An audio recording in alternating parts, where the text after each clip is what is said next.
Haram love. This is a romantic tale of an unacceptable or forbidden love affair resulting from racist motives between a free white Sudanese Arab girl and a black African Negro boy from South Sudan. It was written in English and translated into Arabic by Dr. A. Ahmed. Copyright. All rights are reserved.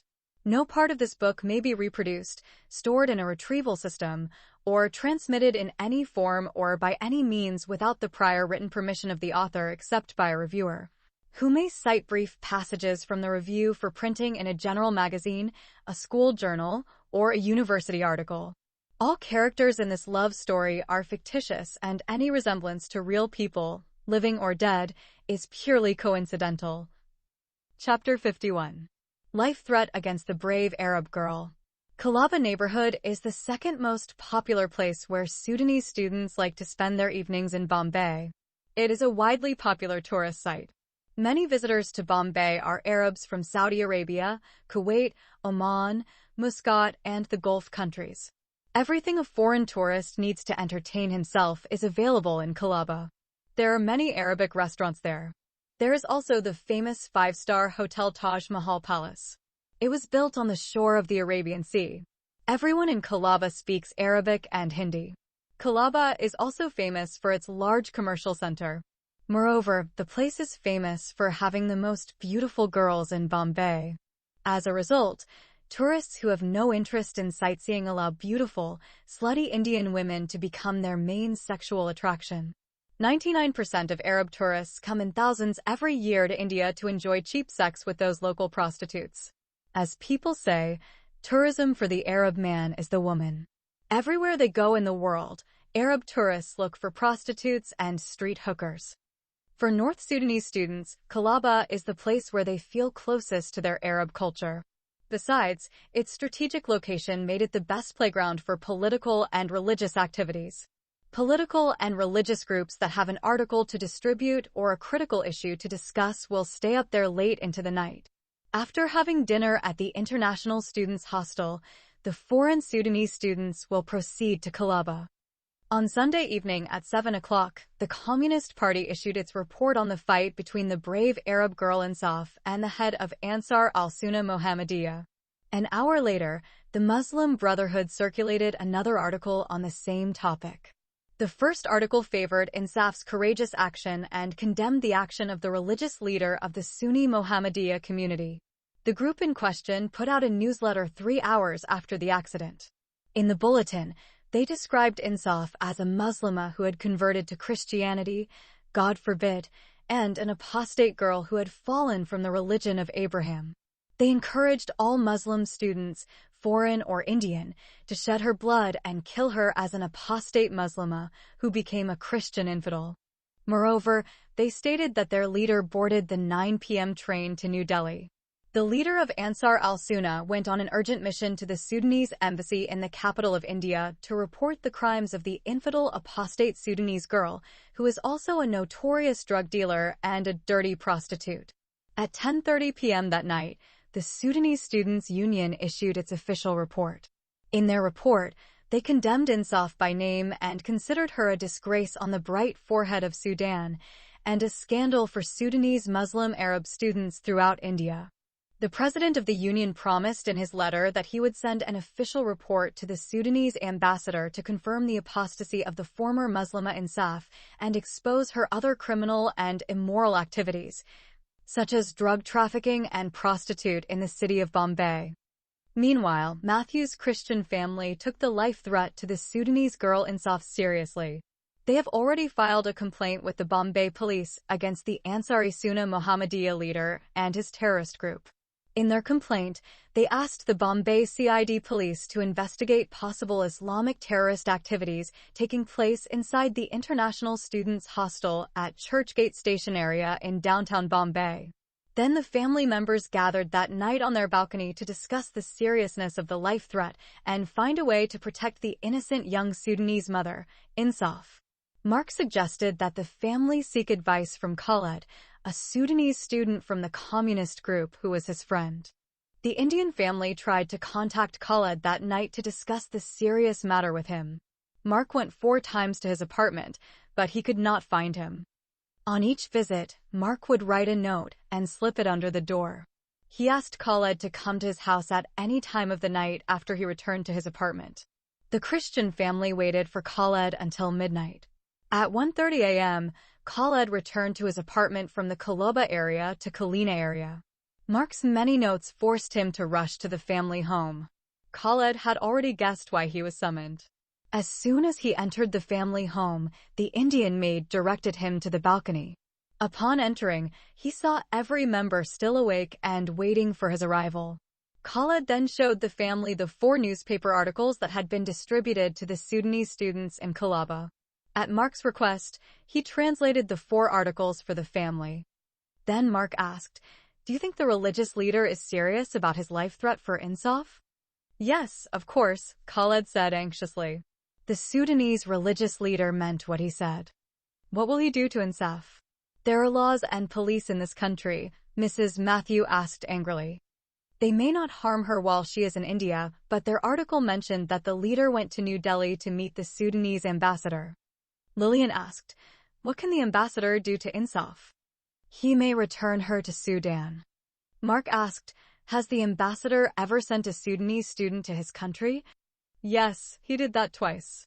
Mark asked again, which of these 2 students was accused of apostasy from Islam and embracing Christianity, as Insaf did? None of them left Islam and converted to Christianity. Lillian wondered, then why did the ambassador deport them to their country? The first case happened many years ago before I came to India. It was the case of an Arab girl from northern Sudan called Shakia.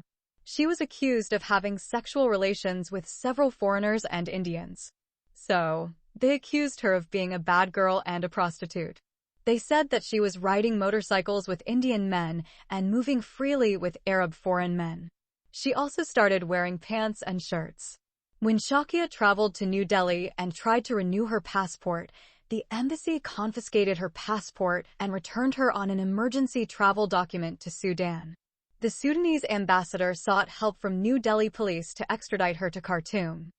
The second case occurred only 6 months ago. It is the case of a North Sudanese student named Salim Hassan Salim. His story was very tragic. He was arrested 2 hours before his flight to Sudan. He did not know that the embassy had already planned his trip. Only his cousin, who was the assistant leader of Ansar al-Sunnah al-Mohammadiyah, and the 2 Indian police officers who arrested him knew about the matter. The 2 Muslim Indian police officers had received bribes from his cousin to do this. The embassy was able to illegally obtain a certificate from a mental hospital in New Delhi, describing the poor mental health condition of the Sudanese foreign student, Salim Hassan Salim. While he was having dinner at the International Students Hostel, he was forcibly taken into an unmarked police car and taken directly to Bombay International Airport. They did not give him a chance to change his clothes, say goodbye to his friends, or collect his luggage. Mark asked, why did they send him back to Sudan? Salim did not commit any crime. It was his family who wanted him to return to his homeland because he had wasted many years in India without studying. He failed several times in university exams. Then he dropped out of college and started living without doing anything. The youngest daughter of the Indian family, Emily, asked, "Do you think, Khaled, that the Sudanese embassy could conspire with that religious leader against Insaf and send her in the same malicious way to her home country?" "Yes, of course, it can do that.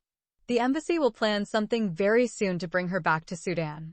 Insaf is accused of committing extremely heinous crimes such as apostasy from Islam, conversion to Christianity, drug trafficking, and prostitution.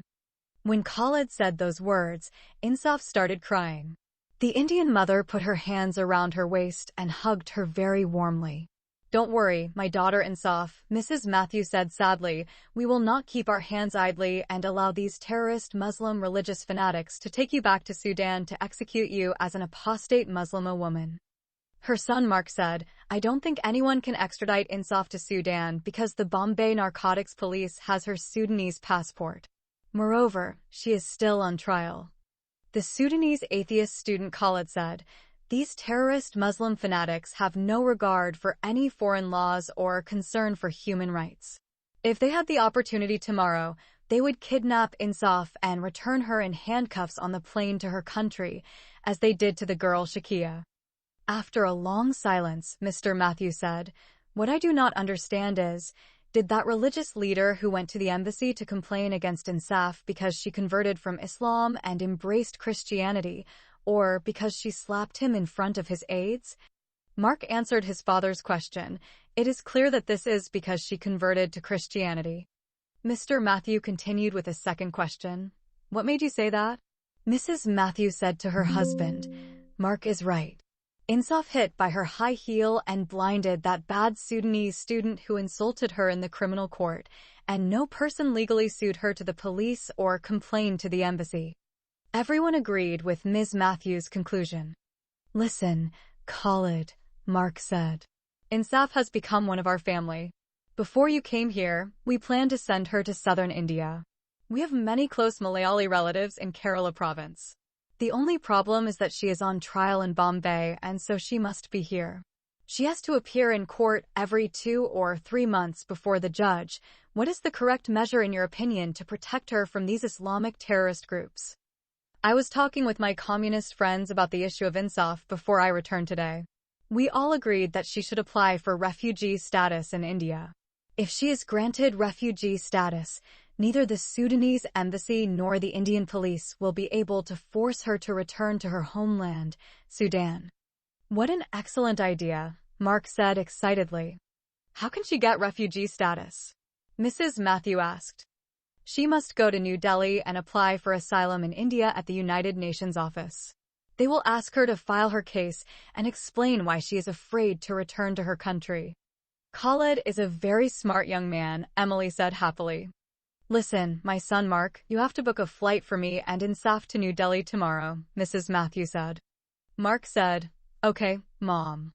"Mom, I also want to go with you and my best friend, Insaf, to New Delhi," Emily said. "Okay, Mark, add Emily, too," said Mother Matthew. "Listen, Khalid, everything we discussed tonight, keep it top secret," Mark said. Khalid replied, "Of course, I will keep the matter top secret."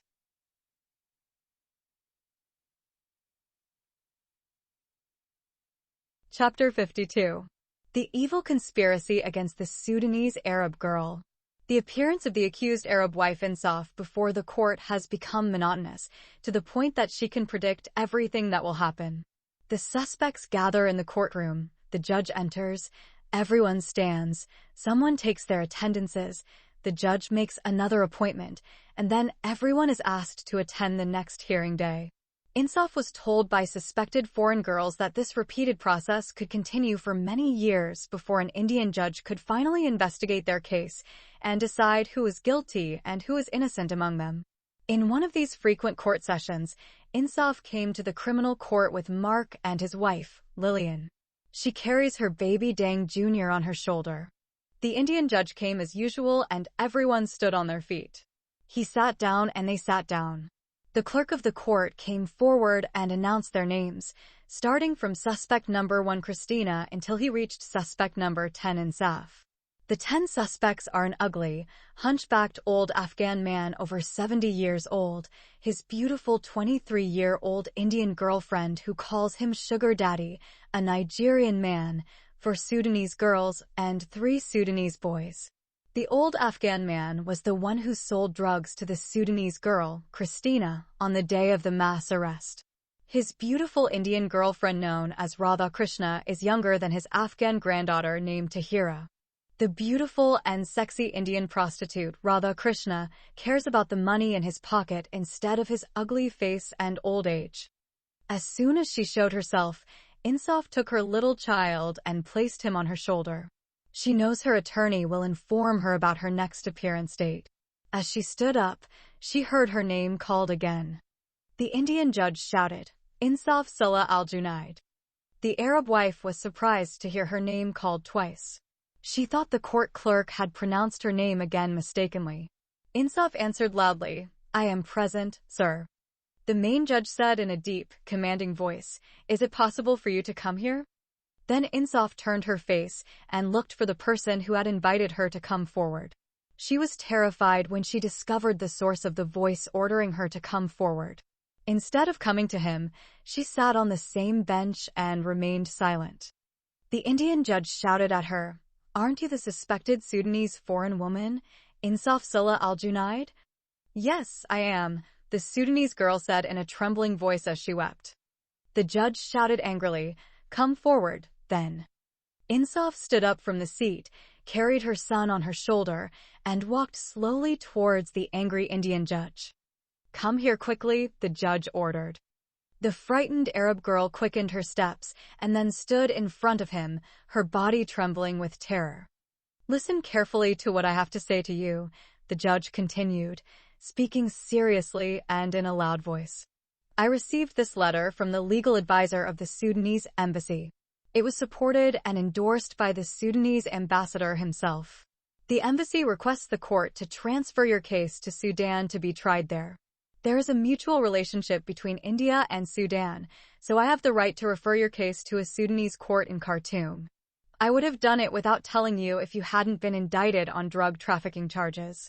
No matter what they say to me, I will not agree to transfer such a serious offense to another country." Then the Indian judge stopped for a moment and looked seriously at the face of the suspected foreign woman Insaf and saw her crying face. He wants to make sure she follows what he tells her. The judge continued, "Under this letter, you are facing some legal charges in Sudan. You fled Sudan and your ex-husband was arrested and convicted of a crime. Both of you are involved in some type of serious crimes punishable under Sudanese criminal law. The letter does not say what crimes you committed. So, once this trial is over, I'll do one of two things. If you are convicted of drug trafficking, you must be sentenced to prison in India. Once your prison term expires, you will be deported to a Sudanese prison. If you are proven innocent, I will immediately return you to your country. Either way, you will not escape prosecution in Sudan. You will be extradited to Khartoum City on the same day the Bombay Criminal Court completes its final ruling on the legal charge against you. I have sent a copy of this letter to the Narcotics Police Department and requested them to mail your passport to the Sudanese embassy in New Delhi." Then the Indian judge stopped again and looked at the Sudanese foreign defendant, Insaf. He saw many tears falling down her cheeks. "The sponsorship will remain valid if the Indian donor agrees to pay another $3,000 for your bail.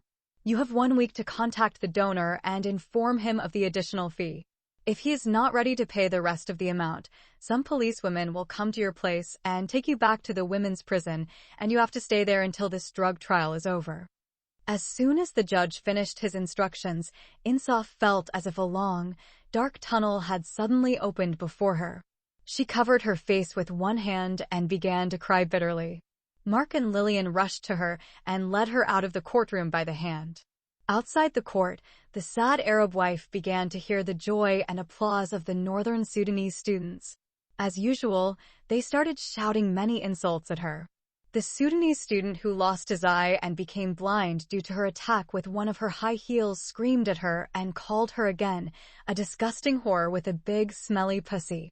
"Your big pussy is bigger than the mouth of a well and can fuck a stick of a shepherd and my leg and hand at the same time." The Indian son Mark told her to ignore those useless Sudanese students. Then his Indian wife, Lillian, led Insaf's hand until the three reached their car.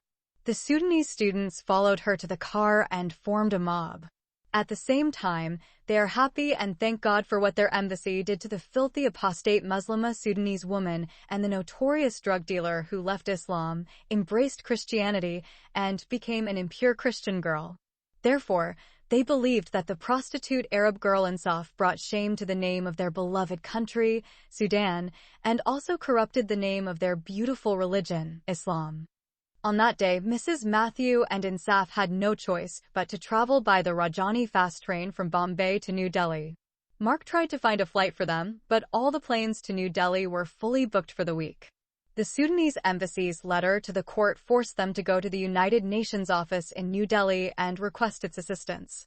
The accused, Insaf, who received a death threat, had already applied for refugee status a month ago when she traveled with her Indian mother, Mrs. Matthew, and her Christian sister, Emily. but she did not receive any response from the United Nations office. She was told that if she did not get an answer within 2 weeks, her case would be suspended. Unless she provides additional information to support her application for refugee status in India, a final decision in her case will not be made.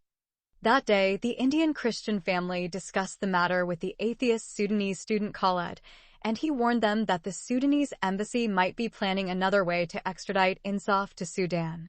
The first plot of the embassy to return her through the judge of the criminal court in the city of Pompeii was not entirely successful. The Sudanese ambassador will not wait until the trial is over. For this reason, the Arab girl rushed to the UN office to provide them with the new development of her case. The main problem Insaf faced was trying to find a way to convince the UN office that the legal charge against her in Sudan was not a criminal offense. She has no evidence to prove her marriage to her African husband, Dengmajok Nasser. In this case, the UN office will either accept her words or try to verify them through the Sudanese embassy. At 10:30 a.m., Mrs. Matthew and Insaf arrived at New Delhi railway station. They took a taxi and went straight to the United Nations office. They waited 2 hours before Insaf could see her legal advisor, who had interviewed her a month ago. She told the legal advisor about the embassy's letter to the Bombay Criminal Court and the reason that prompted her to flee her homeland. Her legal advisor did not commit to helping her. Instead, he told her that his office should verify her claim by contacting the legal advisor of the Sudanese embassy. For this reason, Insaf was advised to return within 3 days. Mrs. Matthew and the Arab girl decided to stay in New Delhi until they got the final response from the UN office. They spent those 3 days at the YWCA Center. On the appointed day, the Indian woman, Mrs. Matthew, and the Sudanese woman, Insaf, returned to the United Nations office. This time, the legal advisor invited Mrs. Matthew to attend with Insaf. When he offers them seats, the officer begins to inform the applicant Insaf of the outcome of his investigation. The officer said very politely, "I have received an official letter from the legal advisor of the Sudanese embassy regarding your criminal case in Sudan." In his letter, he answered all my questions. His letter stated that the Sudanese woman, Insaf Sulla al-Junaid, was tried and convicted of murder in Sudan. The criminal court in Khartoum sentenced her to death sentence by hanging. A week before the day of the execution, 2 policemen took Insaf to the hospital to perform a pregnancy test. At the hospital, her ex-husband assaulted the 2 policemen. He managed to knock down one of the policemen and detain the other. In this way, he helped his convict wife, Insaf, escape from the police and the hospital. He was shot by a policeman. Before he assaulted the 2 police officers, the ex-husband prepared all the necessary travel papers for his convict wife's trip from Sudan to India. The Arab wife shouted angrily, "These are lies." The UN employee replied, "I know your story, but I cannot ignore the official letter sent by your embassy. Moreover, they sent me a copy of your death sentence." The wife, Insaf, said while crying, "Sir, the death sentence was correct, but I obtained a presidential pardon from the president of Sudan." "Do you have any evidence for this claim?" "No, sir. I have no evidence to prove my claim." "Do you admit that you killed a woman in Sudan?" "Yes, I killed her because she was a pimp who wanted to blackmail me sexually and force me to commit adultery with her rich clients." "But your lawyer was unable to convince the criminal court that you killed the woman for your honor." "Yes, she couldn't." "In this case, I regret to inform you that your application for refugee status in India has been rejected by the UN office, and we cannot accept any further appeal from you." The Arab girl, Insaf, put her hands over her mouth and covered her face. Then she started crying loudly. Mrs. Matthew put her hands around her and hugged her. Then she looked at the legal advisor with teary eyes and said to him, "Please, sir, look at her tears and the little child she is now carrying in her arms and help her." "I'm sorry, ma'am. The United Nations office does not assist criminals fleeing justice." Thus, the UN legal official in India concluded his last words with impudence.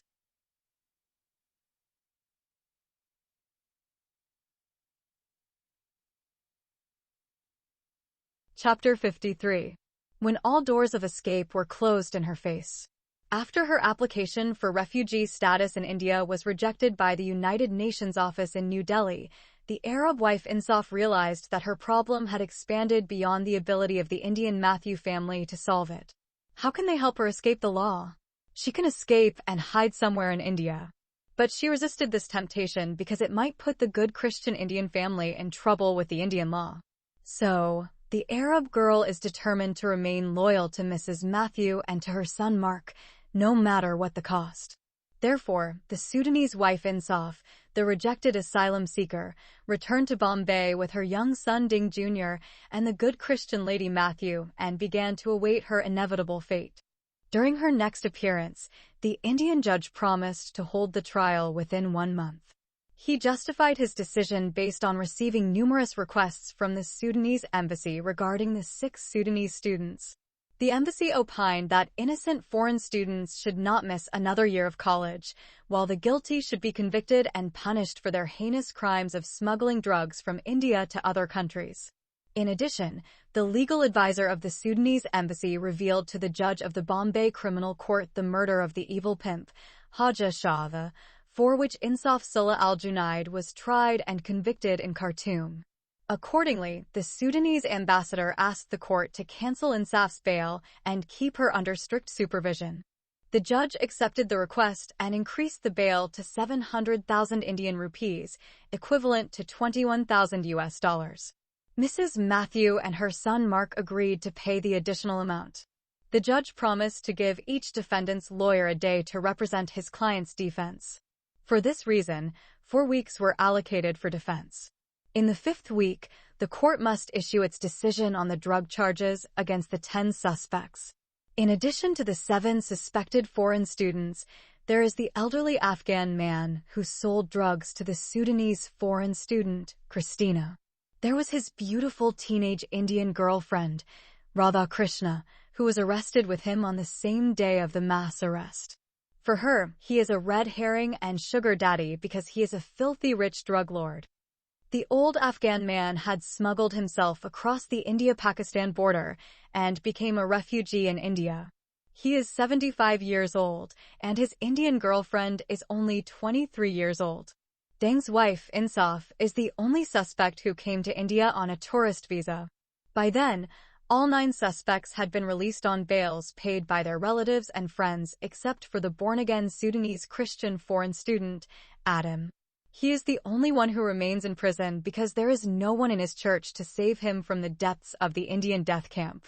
Even though his family in Sudan learned of his imprisonment and knew that their son was innocent, they still did not have the financial means to pay even $100 to help him get bail from the notorious Indian dungeon. For 4 weeks, Mrs. Matthew and her son Mark left no stone unturned in their attempt to save Insaf from her inevitable fate. They contacted several churches and Christian institutions inside and outside India and sought their help. Unfortunately, none of the Christian organizations, even those in Europe, America, and Canada, were willing to help. Some leaders of international Christian institutions and pastors of the Christian church in India advised Matthew's Indian family to cancel the bail of the suspected Sudanese woman and return her to prison. Despite this, the good Indian Christian family did not give up and continued trying to find an escape. They helped the Arab wife, Insaf, to speak on the phone with her African husband, Deng, and with her former Sudanese lawyer, Siham Khalil. It was an exceedingly difficult emotional time when Insaf spoke to Deng after such a long and painful separation. She couldn't say a word to him without crying. Her husband also cried bitterly when he heard her voice and the difficult and fateful problems she faced in India. Her former lawyer also became helpless and was unable to do anything to prevent the Sudanese embassy and the Indian police from delivering Insaf to Khartoum. Her atheist feminist lawyer, Siham Khalil, tried to obtain an official document from the criminal court in Khartoum proving that the Sudanese president fairly abolished the death penalty. Unfortunately, the court informed lawyer Siham that the Minister of Religious Affairs had recently lifted her presidential pardon. Then the lawyer received an official letter from the criminal court informing her that the Minister of Religious Affairs had cancelled the presidential pardon for her former client, Insaf Sullah al-Junaid. due to her disloyalty to her religion and several heinous crimes of drug smuggling and prostitution committed in India. She is now facing trial in Sudan on charges of adultery with her ex-husband Deng Mujak Nasir, prostitution, apostasy, and drug trafficking in a foreign country. The 4 weeks of hearings went by like 4 days. When the last week began, the suspected Sudanese girl had lost all hope. She spends most of her time inside her room with her little boy Deng Jr. in the home of a loving Christian Indian family. She cries silently day and night. Likewise, every day Mrs. Matthews spends several hours inside her room on her knees while praying and crying for Insaf to be saved by a divine miracle. It is a tough time for Matthews' family. 3 days before the final trial, Insaf was sitting inside her room, her face filled with tears. She holds her son close to her heart and looks sadly at his innocent face. She knows that in a few days she will leave him and begin the journey of her inevitable fate. She will either be sentenced to spend 14 years in an Indian prison. If she escapes the sentence, she will be extradited to Sudan and go directly to one of the ghost houses in Khartoum. Then she must wait to be retried in Sudan on charges of adultery, murder, apostasy, and drug smuggling in a foreign country. Reflecting on her dark past in Sudan and her bad luck in India, the Arab girl wishes that she had not been born into this evil and unjust world and faces the harsh reality of her socially and legally unacceptable love affair with the African Negro boy Deng and their miserable family, and the unhappy married life they live together. The accused Sudanese girl was tempted many times to take her son and escape from the home of the Indian Christian Matthew family and hide somewhere in India, but she resisted the temptation and was determined to remain true to her promise to them. While Insaf was mourning her fate, she heard a knock on her door. She got out of bed and went to the door and opened it. She saw the Indian mother standing in front of her, her eyes filled with tears. "Mrs. Matthew said sadly, 'Don't cry, my daughter, Insaf. Come with me. We have to go somewhere now.' The Arab wife said, crying bitterly, 'No, Aunt, I don't want to go anywhere. I want to spend my last days with my son. When they take me to Sudan, I will leave him with you. So, keep him with you until his father Deng comes to India and takes him from you. Let's hurry, my daughter. And do not take anything with you except your son.' 'Where do you want to take me, Mom?' 'I can't tell you now. I'll let you know when we get there. But there's no one home. Let someone from the family come and then I will leave my son with him and go with you. You should take your son with you.' Insaf wanted to resist the request, but she remembered that she had never refused anything Mrs. Matthew asked her to do. So, in a brief time, she washed her face and combed her hair. She changed her son's clothes and followed Mrs. Matthew out of the house. Once the three of them reached the street, Mother Matthew stopped a taxi and spoke to the driver in Hindi. Insaf was unable to understand what the mother said to the driver. She obeyed Mrs. Matthews' leading hand and sat with her in the back seat of the cab. Mrs. Matthews' face looked serious and tense. The taxi gained speed as soon as it left the internal street and entered the city's highway. Insaf felt that Mrs. Matthew was planning to take her somewhere and hide her from the court. If that was her intention, she decided not to obey. She doesn't want to hide and let the good Christian Indian family face the consequences of escaping the law. She does not want Ms. Matthew to bear the consequences of hiding the foreign suspect girl who was released on bail. Such an action will not only put her in trouble with the law, but will also create a problem between her and her family. Half an hour later, the taxi exited the highway and entered another busy street. Traffic is becoming increasingly congested. The driver continued driving down the street until he reached a very crowded place. The Sudanese wife, Insaf, saw many cars and large crowds of people. Her first impression is that they have arrived at the railway station. Before she could confirm her guess, Mrs. Matthew paid for the taxi and told her to hurry. The kind woman took Insaf's hand and began making her way through the crowd. While she was carrying her young child on her shoulder, the Sudanese mother followed the Indian mother. "Hurry, my daughter," said the kind Christian mother, dragging the Sudanese wife with her. Insaf quickened her steps and followed her aunt until she reached a less crowded area. She realized they had entered a restaurant. Mrs. Matthew occupied a table and asked Insaf to sit near her. Then she took the menu and asked her to choose what she would like to have for dinner. "I have no appetite," the Sudanese girl said.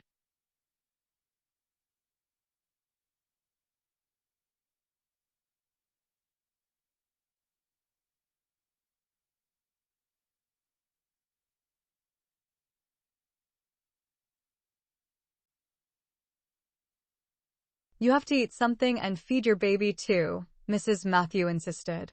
When Insaf remained silent, the Indian mother waved her hand to the waitress and placed 2 orders for the day's dish, biryani with rice and chicken meat. Then she leaned towards the accused Sudanese foreign mother and began whispering in her ear. "My daughter Insaf, tonight you and your son will travel by plane from India to a foreign country. Everything has been arranged for your overseas trip." The Sudanese wife immediately replied, "No, mother, I cannot do that. I don't want to get you into trouble with the police. Moreover, your husband, son, and daughters will put all the blame on you. You don't have to worry about my family or the police. My son Mark is with me on this plan. No one knows about it except him and me. He'll be here any minute. But I do not have a Sudanese passport, and I do not know anyone in any other country. Where should I take my little son? You are traveling to your husband Deng in London. He is already in England. We will give you the name and address of the hospital where he is staying." "How did you know that?" "My son Mark called your husband and obtained this information from him. But Mark did not inform your husband of your arrival." "But how can I fly without a passport?" "This is the passport for you. It's my daughter Emily Matthews' passport. You will travel in her name. Your son Deng Jr. has been added to the passport as well. But I don't look like Emily. Anyone who sees her picture will know that it is not mine. This Indian passport has your photo." "But Mom, this is wrong." "What is more morally wrong, killing an innocent girl like you or changing the photo in the passport?" "But I don't have a visa to go to London. This passport contains a 6-month visit visa to the United Kingdom."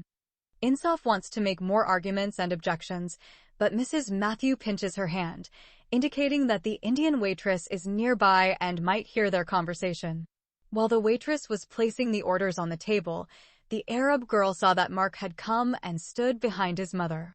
When the waitress left, the son sat on the other side of the table, facing his mother and Insaf. Then Mark asked in a deep voice, "Mom, have you explained everything her?" Insaf quickly told Mark, "Yes, she told me your plan, but I don't agree with this idea. I don't want to get you and your mother in trouble with the law, Mark. My conscience won't let me do this to you. The only problem for us will be if they take you to Sudan and kill you there," Mark said sadly.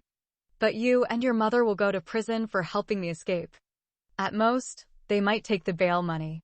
I will tell the police that you ran away when no one was home except my sleeping mother. With your son, you ran away."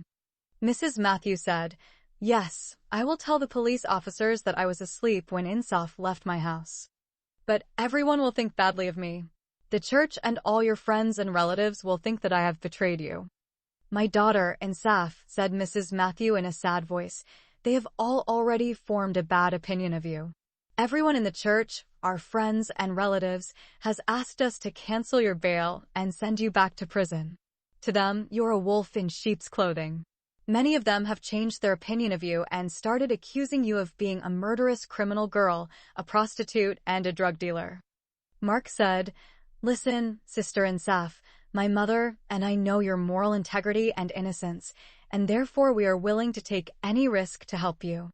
The Sudanese sister wanted to express her feeling of gratitude to the noble Indian brother Mark and his caring mother, but her words failed her. She just let her tears speak for her. Mrs. Matthew patted her head and kissed her cheek. Then she hugged her and started crying with her. Mark wanted to talk more, but he stopped and gave his Sudanese sister and his Indian mother enough time to express their deep feelings.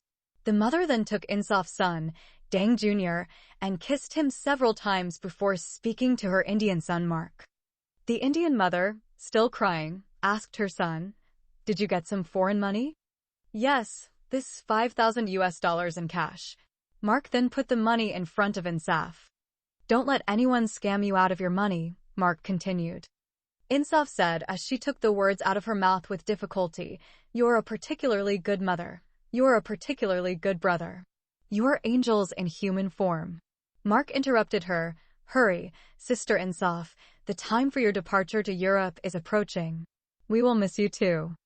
When he had said those words and looked at his watch, the good Indian mother, Mrs. Matthew, and the Sudanese wife, Insaf, embraced each other and began to weep bitterly again.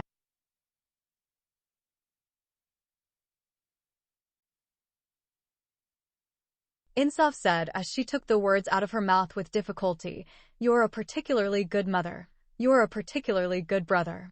You're angels in human form." Mark interrupted her, "Hurry, Sister Insaf, the time for your departure to Europe is approaching. We will miss you too." When he had said those words and looked at his watch, the good Indian mother, Mrs. Matthew, and the Sudanese wife, Insaf, embraced each other and began to weep bitterly again.